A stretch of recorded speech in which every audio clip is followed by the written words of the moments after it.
So, here's the thing about Season 2 of The Good Place. After the Season 1 reveal, everyone was curious as to where The Good Place would go next. Obviously, they couldn't just redo Season 1, or else the show would get really stale. Little did we know, they would completely derail anything we could have predicted and went in a completely original direction. The premiere is essentially Season 1 in a single episode. I love the different perspectives of everyone being tortured in various ways, and the different twists on how the night ended. Tahani got a lot of awesome development as well in this premiere in particular. It even ends the same way, and the behind-the-scenes aspect of showing all the demons was such great storytelling and so funny.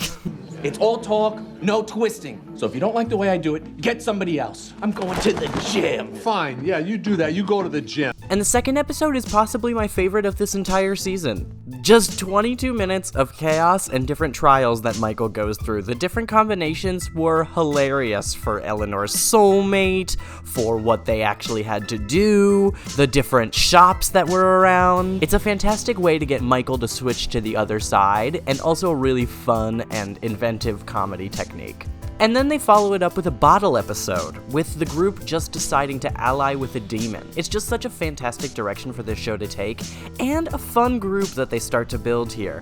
Plus, doing this after the incredibly huge scope of episodes 1 and 2 is really smart, not only in production schedule-wise, but also just, tone and pacing-wise. Not only does the season take time to humanize Michael, almost literally teaching him the trolley problem in that one fun episode, and reflecting on his own morality in another, but it also takes the time to dive deep into his relationship with Janet in a really heartfelt episode, mostly just about the two of them.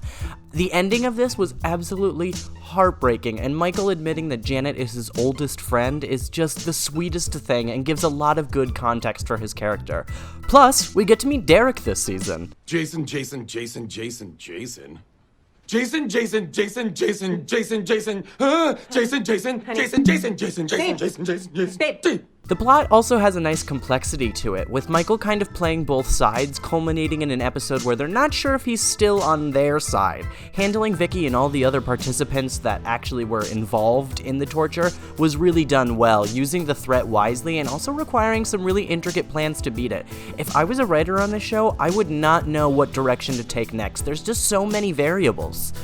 And the final stretch is incredible. First of all, Rhonda, Diana, Jake, and Trent is such a landmark episode for this series. We get to see a glimpse of the real bad place and chat with other demons. They really play up the what's objectively bad jokes with the museum, and the ending is actually tear-jerking. Michael's sacrifice is so touching, and a great point to his development that has been going on all season.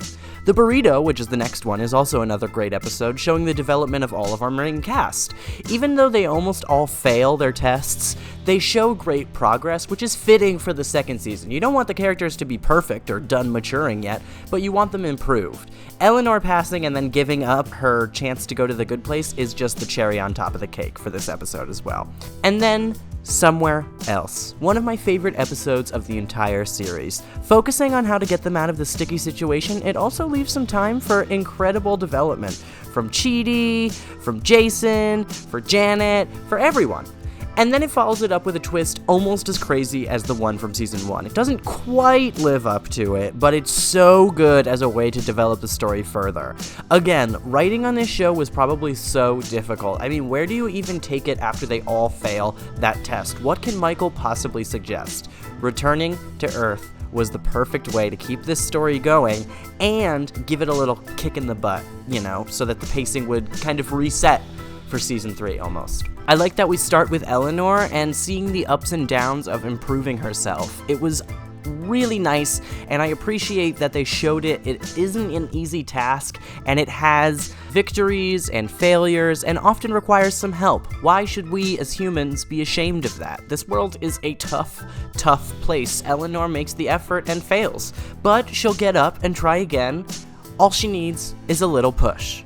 It was just a great way for the season to connect, and, having Ted Danson stand behind the bar and give Eleanor advice, even coming from someone who did not watch Cheers, was just such a, wholesome moment to see. And the way he showed up was so, mystical. They really do a good job portraying him as some kind of godly figure, even though he's not a god. He's quite stated a demon. Other highlights of this season include the development with Jason and Tahani. I like that Jason ends up with Janet in the end, but the Tahani and Jason storyline is important for both of them in the sense that they grow a lot out of it because they are opposites, right? So they learn a lot about how to take life less seriously, or maybe how to take life a little bit more seriously. Eleanor and Chidi finally gathering the courage to kiss her in the finale was just such a great way to end his development from this season. Even though in the previous episode it took him an hour and a half to choose a hat, it's still great that he's able to do the important things when he actually cares about them. And that's it.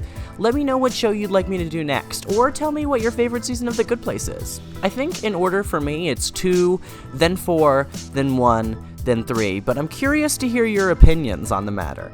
And if you have any season that you'd like me to discuss specifically of this show, or any other comedy I've already done, or any comedy you've seen that you'd like me to do, feel free. I'd love to make a video essay on something that you want. If you want to get videos early, you can support us on Patreon for more content. You'll get full-time reactions, and you'll be able to see all of the videos before they hit YouTube.